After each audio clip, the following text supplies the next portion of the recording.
নতুনকৈ যিসকলৰ নাম অৰুণোদয় আঁচনিত অন্তৰ্ভুক্ত কৰিছিলোঁ তেওঁলোককো যাতে আমি সোনকালে অৰুণোদয় দিব পাৰোঁ তাৰো ব্যৱস্থা আমি ইতিমধ্যে হাতত লৈছোঁ। আমি অসমৰ আই মাতৃসকলক সেলফ হেল্প গ্ৰুপৰ আই মাতৃসকলক যি মহিলা উদ্যমিতা 10,000 টকাৰ প্ৰতিশ্ৰুতি দিছিলোঁ তাক আমি সম্পূৰ্ণৰূপে যাতে পূৰণ কৰিব পাৰোঁ সেই লক্ষ্যত এতিয়া আমি আগবাঢ়ি যাম।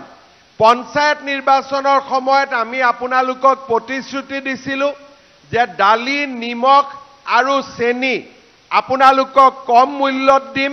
1 অক্টোবৰৰ পৰা সেই আঁচনিখনো আমি আৰম্ভ কৰিম। পঞ্চায়ত নিৰ্বাচনৰ সময়ত মই আপোনালোকক প্ৰতিশ্ৰুতি দিছিলোঁ যে গেছৰ চিলিণ্ডাৰৰ দামো 300 টকা কমাই দিম। এতিয়া তাতো হাত দিছোঁ যাতে যেনেকৈ কৈছিলোঁ সেই প্ৰতিজ্ঞাও যাতে আমি পূৰণ কৰিব পাৰোঁ। গাঁৱৰ আৰু চহৰৰ দুখীয়া ৰাইজে গেছৰ চিলিণ্ডাৰ যাতে 300 টকা কম দামত পাব পাৰে।